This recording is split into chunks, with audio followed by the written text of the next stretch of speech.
17절에서 27절입니다. 볼지어다 하나님께 징계받는 자에게는 복이 있나니 그런즉 너는 전능자의 징계를 없인 여기지 말지니라.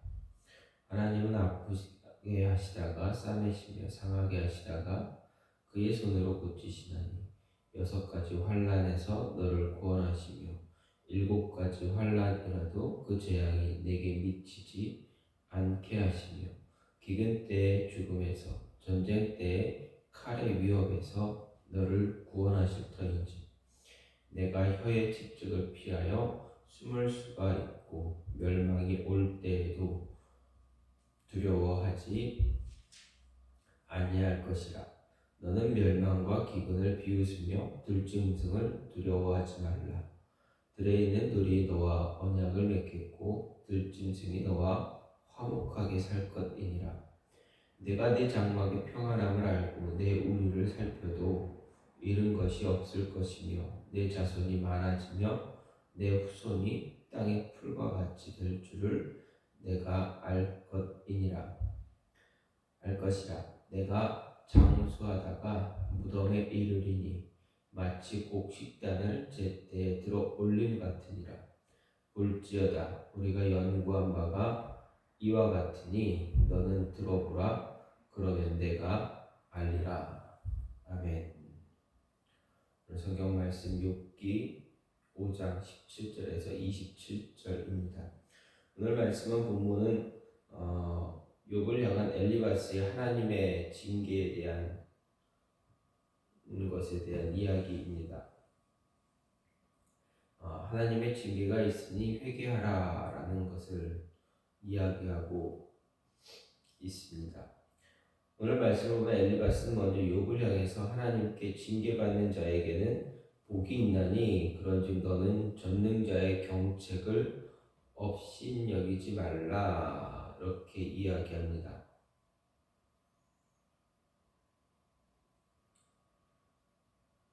전능자의 징계를 없인 여기지 말라 말합니다. 여기서 엘리바스가 하나님께 징계받는 자에게 복이 있다라고 하는 것은 비록 징계가 괴로운 것이기는 해도 하나님의 관심의 대상이 되고 있다는 점에서 한 말입니다.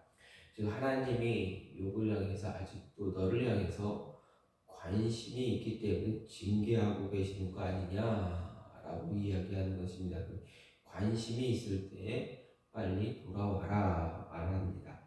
즉 욥이 비록 죄 때문에 하나님의 징계를 받아 고난 가운데 있긴 하지만 그것은 하나님께서 아직 그에게 관심을 두고 있다라는 증거가 되기에 하나님의 징계로 말미암은 고난으로 인해 불평과 탄식으로 하나님의 징계를 없인 여기지 말고 그 징계에 순종하라.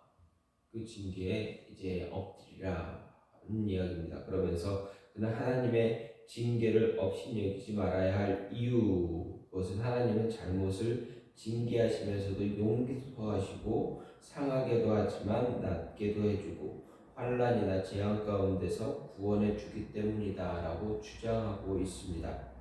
또 엘리바스는 욥이 하나님의 징계에 순복해서 하나님 회개할 때 이 말 복을 반복적으로 나열함으로써 욥에게 불평을 그치고 회개하라라는 것을 강력하게 얘기합니다. 우리가 이상의 엘리바스의 주장을 대할 때 그의 주장은 원론적으로 보면 모두 다 타당한 진리로 인정할 수 있습니다. 즉 엘리바스가 이야기하는 것은 다 틀린 말은 아닙니다. 다 맞는 말, 옳은 말입니다. 하지만 중요한 것은 욥이 왜 징계를 받고 있는가, 욥이 왜 이런 고난을 당하고 있는가 하는 원인을 알지 못하기 때문입니다.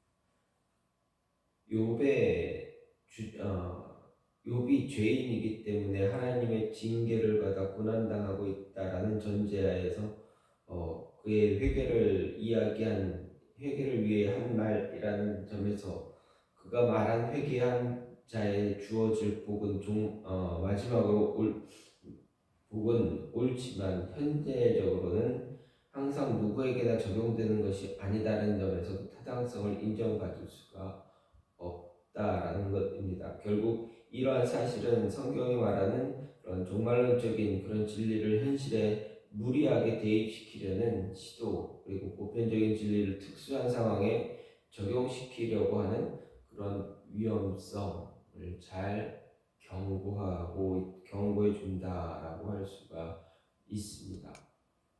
이런 모습에서 오늘 말씀 엘리바스의 주장을 통해서 우리가 조금 생각해 볼 수 있는 그것은 무엇이냐 보게 되면, 물론 엘리바스의 주장은 좀 전에도 말씀드렸듯이 문자 그대로 보게 되면 다 맞는 말입니다. 그가 틀린 말을 하진 않았습니다. 특수와 욥에게 닥친 그 상황이 특수하다라는 것만 제외하면 다 맞는 이야기입니다. 그렇다면 그의 이야기를 보면서 생각해 볼 수 있는 오늘 말씀을 보면 생각하는 것은, 하나님께 징계받는 자에게 복이 있다라고 했던 그의 말입니다. 이것은 우리 인생의 하나님의 징계는 고난이, 그저 그 징계의 목적이 고난이 아니다라는 것을 이야기합니다. 고난만을 주기 위한 것이 아니라 하나님의 은혜를 경험하게 하기 위해서 징계가 있다, 고난이 있다라는 것입니다. 그래서 엘리바스는 말하기를 징계받는 자 그에게 복이 있다라고 한 이유가, 징계는 하나님의 은혜의 시작이다라고 이야기하기 위해서입니다. 그렇습니다.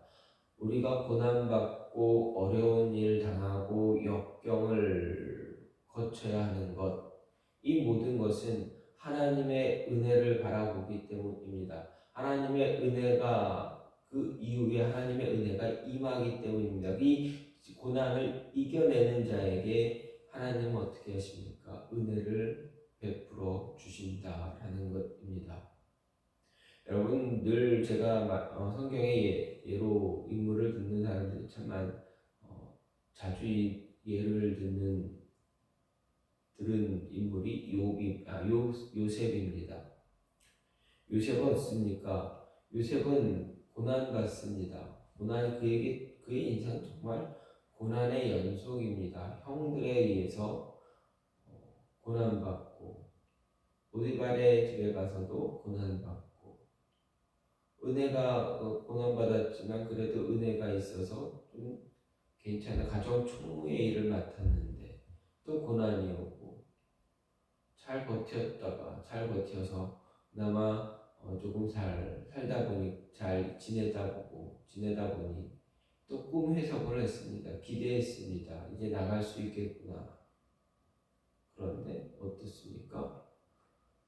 마음대로 되지 않습니다. 또 역시 그냥 그 자리에 있습니다. 낙심하게 됩니다.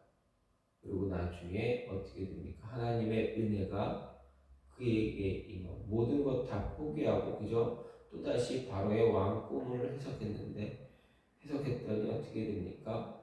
은혜가 임하게 됩니다.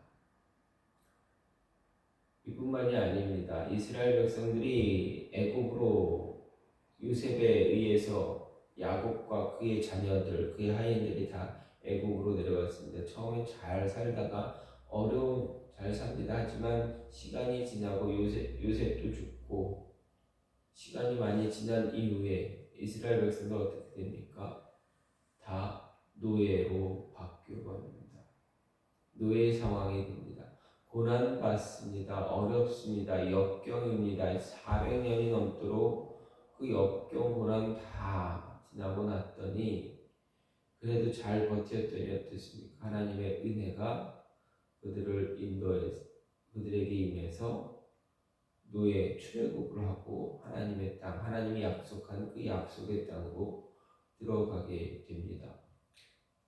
다윗도 마찬가지입니다. 왕이 사무엘에 의해서 기름 부음을 받았지만 어떻습니까? 그에게 바로 왕위가 주어집니까? 왕이 됩니까? 그렇지 않습니다. 참 오랜 시간 동안 연단의 시간을 거치게 됩니다. 고난의 시간, 사울을 피해서 도망다니는 시간, 미친 사람 흉내내는 시간, 그런 시간들을 다 지나고 나서 왕이 됩니다. 고난이 없이는 하나님의 은혜가 없다라는 것입니다. 고난이 주어지는 이유는 하나님의 은혜가 그 은혜를 더 크게 맛보게 하기 위해서다라는 그러한 모습이 되어질 수 있습니다. 그렇기에 엘리바스가 한 주장, 징계받는 것, 고난받는 것, 그것은 하나님의 은혜가 임하기, 하나님의 은혜를 더 크게 누리게 하기 위해서다라는 것. 그러니 하나님께 용서, 무릎을 꿇으라 이야기한 것입니다. 성경은 이렇게 고난이 주어진 자들에게 하나님의 은혜가 임하고 있음을 이야기합니다. 그렇기에 하나님의 은혜를 더 크게 경험하기 위해서 주어지는 고난에서 승리할 수 있는 자 되어라 하는 것입니다. 삶에 하나님의 징계가 없다면 그 인생에는 하나님의 은혜가 존재하지 않기 때문입니다. 고난이 주어지면 우리의 신앙은 더욱더 성장할 수 있습니다. 성장하게 됩니다. 하나님 더 붙잡을 수가 있습니다. 그러니 힘들고 어려운 순간이 다가올지라도 끝까지 붙잡고 이겨낼 줄 아는 그런 믿음의 사람이 되어줘야 한다라는 것입니다. 또 하나는 연단에 관한 이야기입니다. 좀 전에도 말씀드렸듯이 연단의 가장 큰 유익 가운데 하나가 두려움을 이겨내는 것입니다. 21절, 22절 말씀을 보면 내가 혀의 채찍을 피하여 숨을 수가 있고 멸망이 올 때에도 두려워하지 아니할 것이다. 멸망이 와도 멸망이 올 때도 두려워하지 않는다. 멸망과 기근을 비웃으며 무엇입니까? 연단, 고난의 과정을 이겨낼 때 가장 큰 유익은 무엇입니까? 이러한 역경이 왔을 때 두려워하지 않고 무너지지 않고 좌절하지 않고 이겨낼 수 있는 그 모습을 갖게 된다라는 것입니다. 한번 이겨내면 그 다음에 다가오는 또 다른 어려움을 이겨낼 수가 있습니다. 또 다른 어려움이 또 올 때 또 이겨낼 수가 있습니다. 그렇기에 연단으로 하여금 더 강한 믿음의 소유자가 되도록 만들어준다. 그래서 연단의 가장 큰 유익은 하나님만 바라보게 한다라는 것입니다. 고난을 통해서 우리의 신앙이 성장하고 하나님의 관심이 아직도 우리에게 있음을 발견하게 되고 그런 일들을 겪음으로 인해서 이러한 연단의 과정을 지남으로 인해서 거쳐감으로 인해서 하나님만 바라보게 되는 그런 위대한 신앙의 사람이 될 수 있다라는 것 잊지 말아야 합니다. 다윗 왕은 그 오랜 시간 동안 연단의 과정에서 연단의 모습을 연단의 모습을 지나왔습니다. 그러면서 끊임없이 하나님께 기도합니다. 하나님만 붙잡습니다. 어려운 상황이 닥칠 때 하나님께 묻습니다. 이러한 모든 모습이 연단을 통해서, 고난을 통해서 하나님만 바라볼 수 있게 되는 그러한 믿음의 사람이 되어지고 있음을 우리에게 보여주기에 우리 역시도 이러한 시간이 주어진다면 하나님 바라보며 하나님이 주시는 그 은혜를 생각할 수 있어야 된다라는 것입니다. 고난, 연단의 시간 참 어렵습니다. 그 당시에는 정말 이기기 굉장히 버티기 굉장히 어렵습니다. 하지만 하나님께서 아직도 나를 생각하고 계시기에, 우리를 생각하고 계시기에 관심을 주시고 그 연단의 시간을 허락하시는 것이다 라는 것 잊지 마시고, 하나님 바라볼 수 있는, 하나님만 의지할 수 있는 모습이 저와 여러분 안에 있기를 간절히 소망합니다. 이 모습이 우리에게 가장 소중한 기회입니다. 힘들고 어려운 과정 없이 믿음의 시간이 흐를 수도 있겠지만, 모든 것이 다 순탄하다고 해서 우리의 신앙에 유익함만 있는 것이 아님을 우리는 잊지 말아야 합니다.